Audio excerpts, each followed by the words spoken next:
Olá, adoradores do povo, sejam bem-vindos a mais um vídeo aqui no Caneta Tinteiro. Meu nome é Camille Pezino e hoje a gente vai falar de um romance cedido em parceria pela editora Gutenberg que eu simplesmente fiquei apaixonadíssima e eu favoritei. E eu estou falando de nada mais, nada menos do que o romance da Pippi Williams, Dicionário das Palavras Perdidas. Vamos fazer um breve resumo, uma breve análise e falar um pouquinho dessa edição. Vem conferir. Fazendo o resumo de Dicionário das Palavras Perdidas. Aqui a gente tem como protagonista a Esme. Ela é uma menina de 6 anos que mora debaixo da mesa do pai, que é um lexicógrafo do Dicionário de Língua Inglesa de Oxford.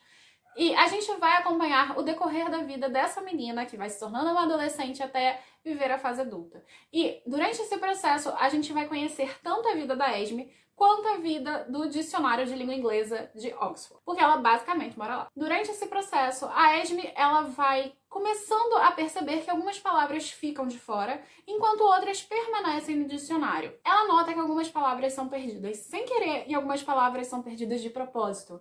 Então, ela começa a recolher essas palavras e ela coloca num baú debaixo da cama do quarto de uma empregada do Dr. Murray, que inclusive é um personagem real. E durante o decorrer dessa história, a gente vai acompanhar a Esme entre os outros personagens que estão em volta dela e, ao mesmo tempo, o dicionário. A produção desse dicionário, como esse dicionário vai afetando a vida de diferentes personagens. E por que uma palavra é colocada no dicionário e outra é completamente desprezada. Fazendo a análise do Dicionário das Palavras Perdidas. Antes de começar a fazer a análise desse livro, eu quero dizer que eu favoritei o livro porque ele contempla completamente todas as ideias que eu tive de língua durante o meu processo de aprendizado, tanto durante a universidade quanto antes da universidade.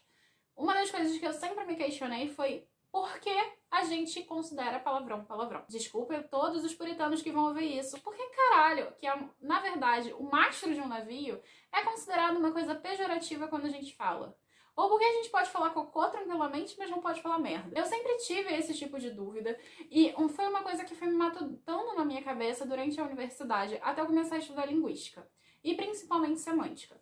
E durante esse processo, eu percebi que algumas palavras eram pejorativizadas por escolha, enquanto outras não. E aí a gente pensa em quem é que define que uma palavra ela pode ser dita e outra palavra não pode ser dita. Quem é que diz pra gente que uma palavra é bonita e outra palavra é feia? E por que a gente considera alguns contextos positivos para dizer alguma forma vocabular e outros não?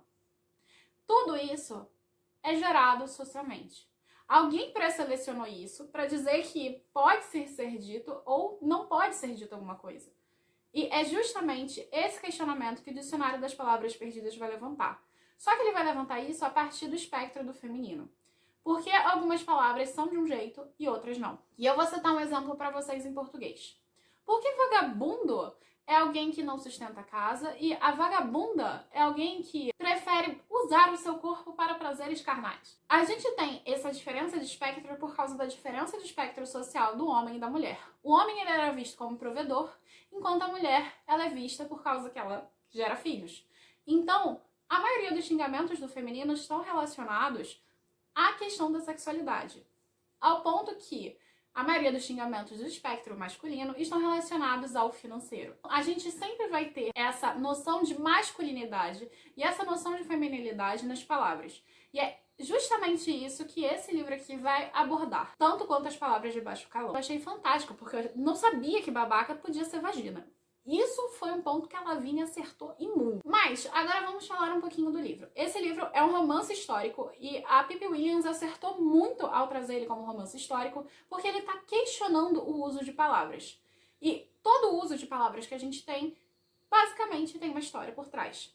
E essa história vai contar pra gente o sentido da palavra e por que essa palavra foi pejorativizada. Ou seja, porque essa palavra foi negativizada durante o seu uso. O que é uma coisa sensacional. Eu comecei dizendo sobre, por exemplo, caralho. Caralho é um mastro de navio. Só que como a gente tem essa noção de masculinidade muito intensa durante esse período, vai acabar se tornando basicamente um sinônimo de pinto.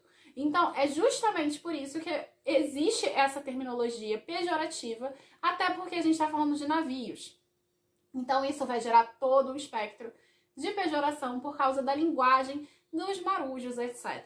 Todo tempo, a palavra vai ganhar motivos, sentidos, significados a partir do uso dela na língua. A língua, antes de mais nada, ela é viva.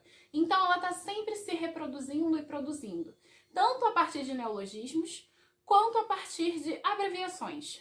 Por exemplo, hoje a gente tem Vixe Maria, que na verdade nada mais é do que Virgem Maria. Então, a gente tem sempre esse processo sendo colocado durante a produção do nosso idioma, ou de outros idiomas que acontecem a mesma coisa. Então, ao entender que toda palavra também tem uma história, a gente vai ter uma aproximação muito forte da nossa protagonista, ou de nós mesmos, pessoas, com as palavras. Porque tanto pessoas quanto palavras significam alguma coisa para alguém ou para alguma coisa. No caso, as palavras significam socialmente alguma coisa, da mesma forma que uma pessoa se coloca como significado para alguém. E, ao mesmo tempo, a gente tem uma coisa muito interessante, ambas têm história. E é uma coisa muito bonita durante a narrativa que a Esme sempre coloca que essas palavras a significam. Porque, de fato, é isso. Nós somos um amontoado de palavras, porque são as palavras que nos ajudam, através desses fonemas, através desses sons que a gente produz, são essas palavras que vão dar um sentido a quem somos. Porque é dentro de um contexto social que a gente se reconhece, como diria Aristóteles. Todo homem é um ser político porque a gente se entende, porque a gente vive em sociedade. Então, as palavras, elas estão dizendo para as outras pessoas o que a gente representa, o que a gente significa. E é muito legal como isso é desenvolvido no livro da Williams, e muito bem feito nesse aspecto. Eu não tenho uma crítica sequer a falar sobre isso, porque é um livro que vai desenvolver muito bem o sentido das palavras e o sentido das pessoas. Então, para mim, ela acertou muito nessa questão, porque faz com que o livro ganhe uma camada e uma subcamada muito profundas. Nós somos palavras, mas ainda assim as palavras não nos contemplam completamente. E isso é muito lindo, porque de fato é uma verdade. Não obstante a isso, dentro desse romance histórico, a gente vai ter o questionamento a partir do espectro do feminismo, do movimento sufragista, que é bem lá no início, que surge realmente durante o século XIX na Inglaterra e vai até o século XX. Aqui a gente vai ver a primeira onda das sufragettes. Esse início desse desenvolvimento do movimento feminino, inclusive aqui tem um dado real, que a Nova Zelândia é a primeira a dar a liberdade de voto. E essa liberdade de voto não é para todas as camadas sociais. Da mesma forma que ela vai questionar a questão das palavras pejorativas por contextos sociais que elas são ditas, ela também vai questionar o movimento feminista para quem ele está sendo feito desde o início. E isso é uma coisa legal, porque o movimento feminista, quando a gente tem esse movimento sufragista, ele é de uma classe alta e média, mas ele não contempla a camada pobre das mulheres, que são rechaçadas pelo próprio movimento. Inclusive, em alguns lugares, quando foi se liberado o voto, foi só liberado para galera de classe alta, e não no geral. E é verdade que até hoje no feminismo a gente tem essa complexidade de para quem o feminismo está falando. Ele está sendo dirigido para o movimento negro? Ele está sendo dirigido para o movimento LGBT? Então, aqui a gente tem um processo de questionamento do movimento sufragista, que é muito importante como a gente questiona o que o dicionário seleciona. Uma defesa que eu faço ao dicionário de língua inglesa de Oxford é que naquela época não tinha internet. Pode ser muito bizarro falar disso num texto de 1886 e parecer muito óbvio, mas é porque são acho que 300 mil verbetes, se eu não me engano, posso estar errada, mas era impossível contemplar todas as palavras de língua inglesa, principalmente as palavras que estavam sendo produzidas durante aquele período. Então, é impossível querer que um dicionário, por mais que tenha diversos volumes, é impossível querer que um dicionário contemple todas as palavras. Então, o Murray, ele realmente tem que selecionar, porque não dá. Não é uma base de dados que você pode acrescentando informações a todo tempo, que é o que a gente tem hoje. Na época, isso era impossível. Então, faz muito sentido como o dicionário ele era produzido. Por conta desse desenvolvimento do dicionário, ele demorou basicamente 70 anos para ser concluído. O Dr. Murray, que é um personagem real, ele nem conseguiu ver. E isso é uma coisa interessante, porque nem o editor-chefe conseguiu ver o final do dicionário que ele estava produzindo, junto com outros lexicógrafos. E é interessante porque a Pippi Williams vai fazer uma homenagem a uma das correspondentes mais intensas do Dr. Murray, que é a Edith. Então, eu quero explicar para vocês como o dicionário era produzido. Foi um grupo bem grande de pessoas, na verdade, toda a Inglaterra poderia enviar cartas para o Dr. Murray com verbetes, com informações, com passagens de textos, etc e tal. E uma das mais prolixas, junto com outro cara que não é comentado aqui, mas tem um filme do Mel Gibson que fala sobre ele, que é o Minor. O Minor é um cara que é um assassino que ajuda o Dr. Murray, mas isso a gente deixa de lado porque não aparece no livro da Pippi Williams. Aqui a gente conhece a Edith Thompson. A Edith Thompson, ela é uma mulher que frequentemente conversa com o Dr. Murray, enviando cartas, enviando informações a respeito de passagens. Inclusive, ela é escritora. Então é bem interessante que, como a gente tem o desenvolvimento da narrativa voltado a homenagear uma correspondente do sexo feminino e, ao mesmo tempo, o dicionário de língua inglesa. Inclusive, vale destacar que não só acho que a Pippi Williams, mas outras pessoas acreditam que se não fosse o Dr. Murray, o dicionário ia ser ainda mais machista.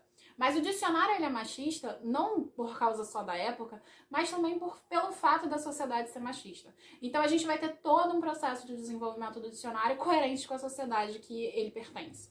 E é muito interessante como isso é desenvolvido durante o texto. Para além do movimento sufragista e o desenvolvimento do dicionário, a gente também vai ter passagens da Primeira Guerra Mundial. E é bem interessante como as palavras mudam em contextos de guerra. Eu gostei muito desse desenvolvimento. Primeiro porque durante a Primeira Guerra Mundial, a gente vai começar a ter noção de a guerra sendo uma coisa nociva. Camila, antes não era nociva? Não. A guerra, ela passa a ter uma construção nociva para a sociedade, antes ela era naturalizada, mas durante a Primeira Guerra e durante a Segunda Guerra, isso cai por terra. A ideia de que a guerra é uma coisa muito ruim surge, não é uma coisa da antiguidade, é uma coisa contemporânea. Então aqui a gente vai ter a mudança da percepção, principalmente de palavras como luto, e sofrimento, e tristeza. Então a gente vai ganhando essa riqueza de detalhes a partir da perspectiva da dor das pessoas que estão passando. E como é um momento de transição muito intensa, a gente vai ver realmente a mudança dos sentidos das palavras. As palavras vão ganhando novas formas. E a Esme, que é uma personagem interessantíssima, ela vai produzir um dicionário que tente complementar o dicionário de língua inglesa de Oxford. Então é bem legal como vai sendo desenvolvido o romance, ao mesmo tempo como o dicionário vai sendo desenvolvido, ao mesmo tempo como a construção da Esme vai se dando. No entanto, esse é um livro que requer construção. Da mesma forma que a gente tem a construção do dicionário, a gente tem a construção da Esme, a gente tem a construção da realidade e da sociedade daquele período para fazer sentido o contexto das palavras que são usadas.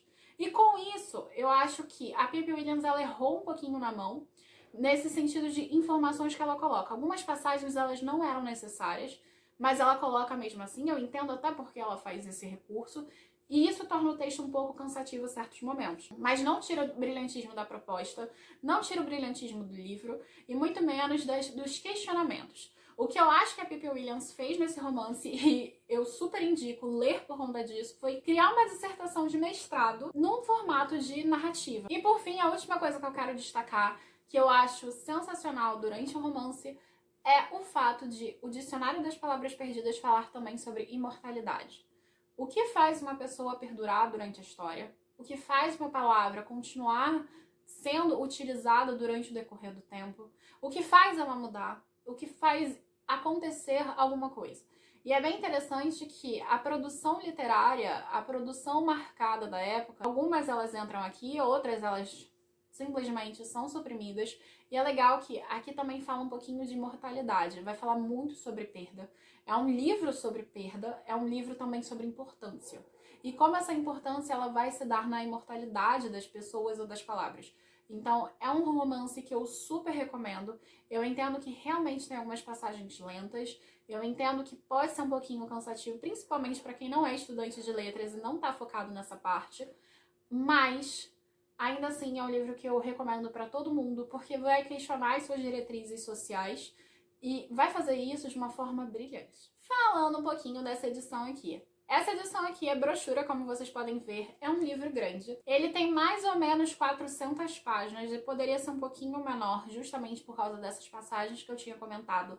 Eu acho essa capa lindíssima, confesso pra vocês, eu adorei essa capa. E ela é muito coerente com o romance em si. E o que eu realmente quero elogiar muito nessa edição é a tradução. A Lavínia, ela fez um trabalho sensacional, principalmente na mudança de algumas palavras aqui, para trazer o sentido para a língua portuguesa, o que é muito difícil quando a gente está pensando em tradução. Então aqui ela acertou em cheio, eu gostei muito das palavras que ela coloca no lugar, como ama cativa, como babaca, entre outras. Então, assim, sensacional. Parabéns mesmo, porque tradução incrível. É isso, gente. Eu espero que vocês tenham gostado do vídeo de hoje. Não deixem de se inscrever no canal, ativar o sininho, curtir esse vídeo e compartilhar com seus amigos se tiver gostado ou comentar aqui embaixo. Também vale destacar que vocês podem acompanhar a gente em outras redes sociais, como o nosso site, o gctinteiro.com.br, ou o nosso podcast, o QGCT, o nosso Instagram, Grupo Caneta Tinteiro, ou também na roxinha, quando eu estiver fazendo lives por lá, Grupo Caneta Tinteiro também.